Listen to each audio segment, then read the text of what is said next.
Impeaching Reconstruction, Part 1. Reconstruction is the era that occurred right after the Civil War, and apart from its historical significance to everything that we deal with today, Reconstruction is an incredibly entertaining political drama.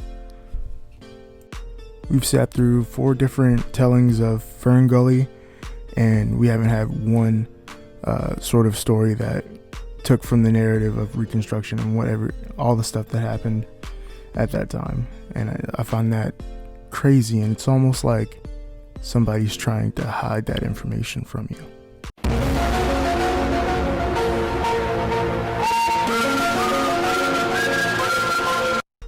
In March of 1865, the Freedmen's Bureau was created to help former slaves secure jobs, drawing up labor contracts, and providing temporary housing, food, and medical care. The Freedmen's Bureau established thousands of freedmen's schools in the South, increasing black literacy to above 30%. April 9th, 1865, in Appomattox, Virginia, General Robert E. Lee surrendered to General Ulysses S. Grant, ending the Civil War officially. On April 11th, 1865, Abraham Lincoln began laying out his plans for Reconstruction and unifying with the former Confederate states.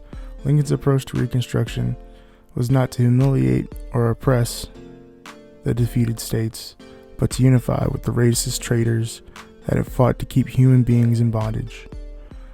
Lincoln was what became known as a hugger, someone who was trying to be understanding and conciliatory to the racists that had held people in bondage, not wanting to provoke any more violence, any more disjointment in the Union. Lincoln did say in his speech that day that he had favored allowing some very intelligent black men and Civil War veterans to vote. In the audience was a racist the likes of which Lincoln wanted to unify with. His name was John Wilkes Booth. John turned to his companion that day and said, "That is the last speech he will ever make." April 14th, 1865, Abraham Lincoln is shot dead by John Wilkes Booth in the Ford Theater. Andrew Johnson becomes president. Andrew Johnson was picked as Lincoln's VP because he was a moderate Democrat.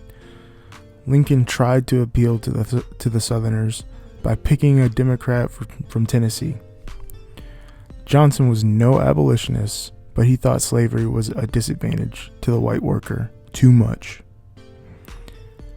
Andrew Johnson grew up a poor white in the South, and he resented the elite class, the planter class that controlled everything that went on down there. Andrew Johnson, like Lincoln, wanted to unify with the racists, but was scorned by the Southern elites who wanted to own human beings. By the time Johnson became president, he stood not a hugger, nor a slugger, nor a Southerner. Johnson would govern by spite. Congress gavelled out of session in March of 1865 and wouldn't be back until December of 1865. Johnson called his plan Presidential Reconstruction, and he wanted it done before Congress ever got back into session, so they couldn't stop him from doing what he wanted. Johnson appointed provisional governors and ordered them to call state conventions to establish new all-white governments.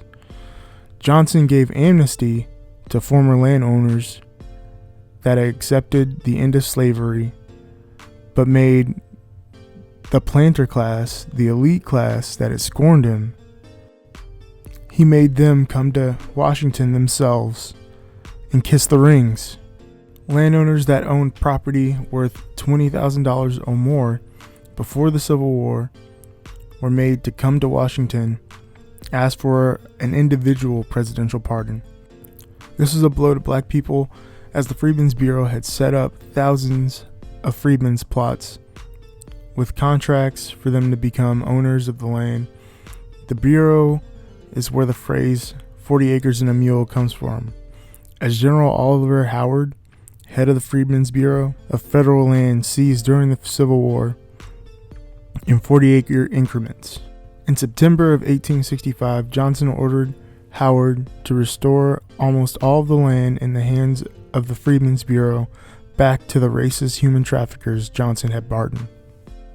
In November 1865, the government Johnson had set up in Mississippi passed a set of oppressive laws that applied to only black people. Other states soon followed suit. These laws became known as the Black Codes. These codes would state that every adult black person was required to sign a labor contract with a white person for a year, lest they would be a vagrant. Then they could be fined, or if they couldn't pay the fine, they could be auctioned off to someone who could pay the fine, and thus owing the payer of the fine. Or they could be subject to arrest and then have to do labor against their will in prison, as they did in slavery. In some cases, these vagrant people could have their children taken from them, indenturing children against the consent of both the child and the parent. December 4th, 1865, the opening of the 39th United States Congress first session.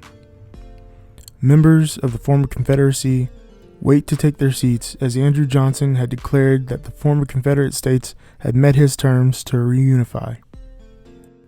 Those members included Vice President of the Confederacy Alexander Stephens, 4 Confederate generals, 6 members of Confederate cabinet, and many other members of the Confederate Congress. Abolitionist Thaddeus Stevens puts in a plan to keep the Confederates from power. Thad decides to subvert democracy. When the clock strikes noon on December 4th, the clerk begins to read the roll of Congress and skips over every rebel state congressman. As it becomes clear that no former Confederate statesman will be called upon, Democrats stand up and shout, "This is revolution." Each house of Congress has the power to exclude those it finds unfit. If the clerk fails to call your name, you are not a member of Congress. April 1866, Congress passed the Civil Rights Act as a response to the Black Codes. Andrew Johnson vetoes the bill, but the sluggers override the veto with two-thirds majority in Congress, the first time ever that Congress overrode the president's veto. Thaddeus Stevens and the radical Republicans are what become known as the sluggers, and these are the Republicans that are abolitionists and that from the word jump from the beginning of the Republican Party were about being the anti-slavery party, being the abolitionist party.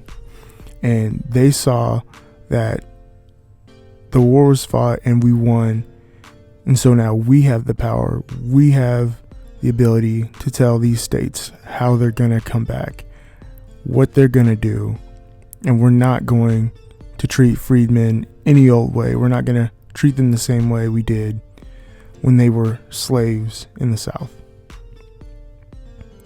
In May of 1866, the Memphis riots occurred.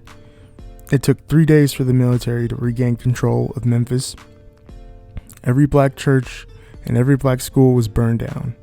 48 people died. All of but 2 were black. No white person had been killed by a black person. In July of 1866, a white mob killed almost 40 freedmen.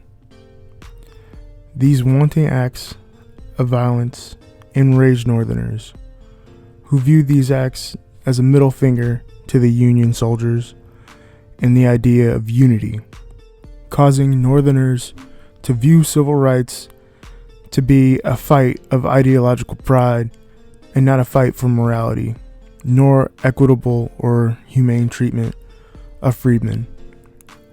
These actions bolstered the support for the 14th Amendment, already approved by Congress on June 13, 1866.